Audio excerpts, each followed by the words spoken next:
name of God the Father, the Son, and the Holy Spirit. Amen. Amen. Please be seated.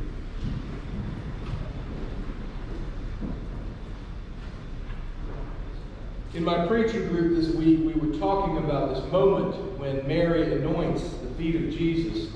Mary anoints the feet of the one who came and raised her brother from the dead after she had had that whole conversation about if you had been here, he wouldn't have died. And the conversation turned to the actual purchasing of nard.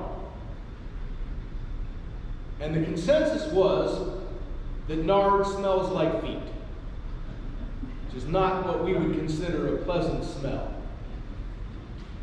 So I suppose it's only fitting that she anointed Jesus' feet with it, just making feet smell a little bit more foot-like. That's not the point, but that's the sort of thing that preachers discuss among themselves when we have the opportunity. I give it to you as a warning in case you ever think to yourself, I would like to buy something to anoint someone with. I will get this.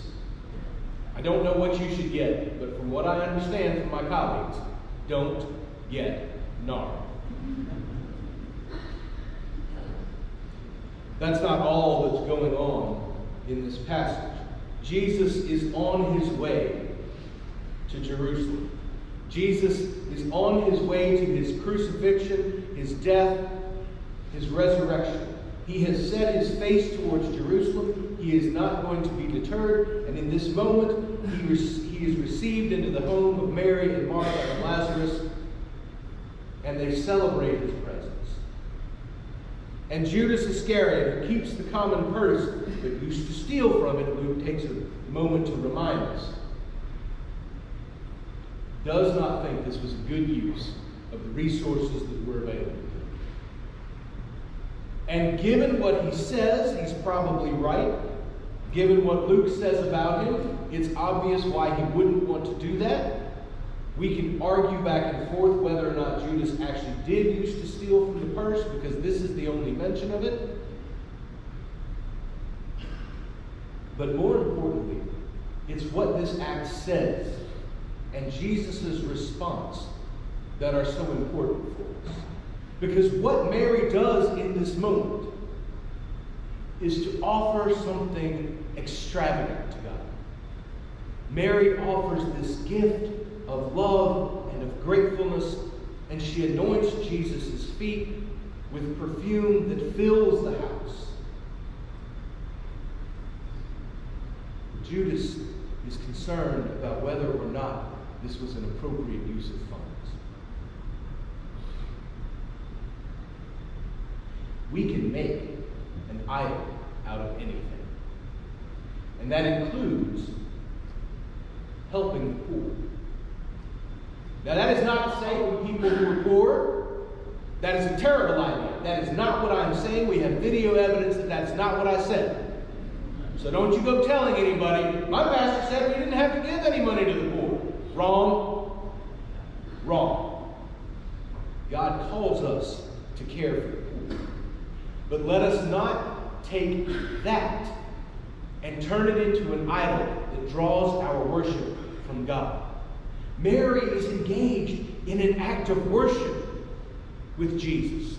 Mary is engaged in a moment where she is giving an extravagant gift to the one whom she knows to be the Son of God. The one whom she knows to be the one who raised her brother from the dead. The one whom she knows to be the Messiah. And she gives it regardless of what could be done with everything else. Do not let anything, including our desire to help others, become an idol that we worship.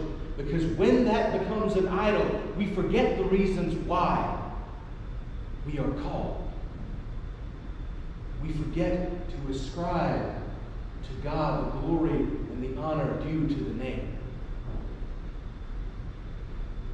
Friends, we can make an idol out of anything. Having come from the state of Alabama to here, I can tell you that in the entire footprint of the SEC, there is no cathedral that rivals even the most pitiful of stadiums. in Starkville or Oxford or Athens or Auburn or Tuscaloosa or Knoxville, even up in Fayetteville and even here in Baton Rouge, there is no cathedral that rivals the stadiums that we have built. Does that mean that if you go to that stadium, you are making an idol of LSU football? You can shout the answer out if you know it. No, it doesn't. Again, video evidence.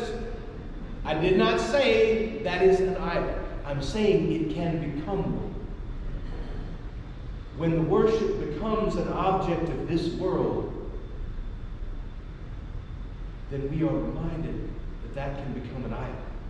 When Isaiah is speaking to the people of Israel in this Old Testament reading, he reminds them of the idol of Egypt, the idol of the horse and the rider, the army that pursued the Israelites into the desert, that was quenched like a wick. And Isaiah reminds them, God is doing a new thing. The idols that we make for ourselves in this world, whether it be golden calves or armies or the power of our arm or the strength of anything that we see, it is not comparable to the glory of God in Jesus Christ.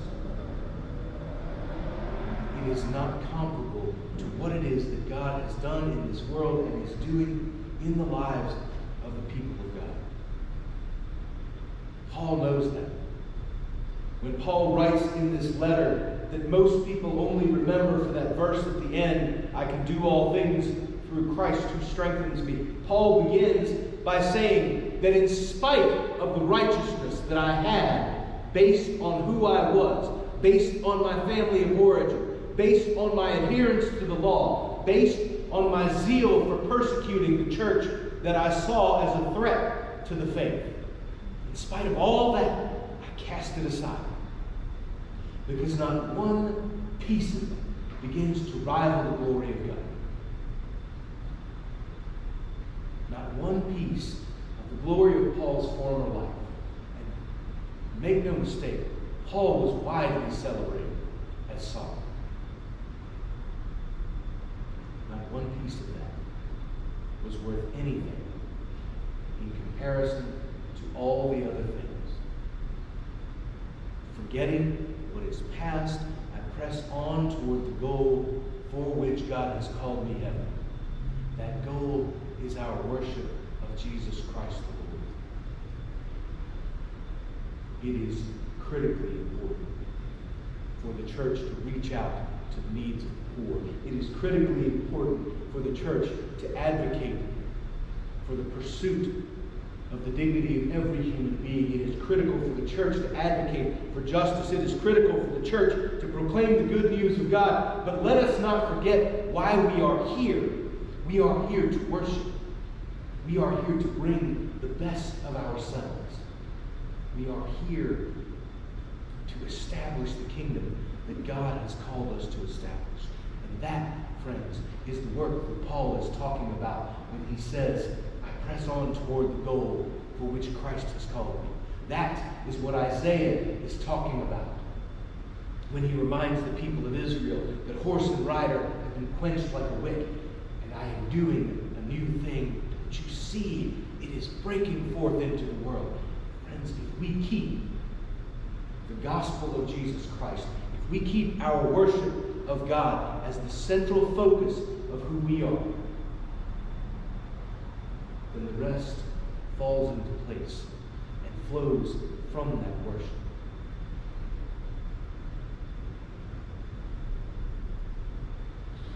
You will always have poor with you, but you will not always have me. These are the words that Jesus says to Judas Iscariot. And we have often used these words to excuse our neglect of the poor.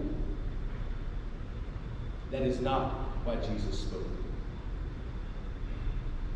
He spoke them to remind us that we can make an idol out of anything. But the one thing that we are called to worship in this world and in the world to come is the one God, the blessed Trinity of the Father, and of the Son, and of the Holy Spirit. And when we do that, God sees the righteousness of the people of God. And our lives are blessed. He does not give us permission to neglect our call in the world. He reminds us that nothing in this world should be a replacement for the worship of God.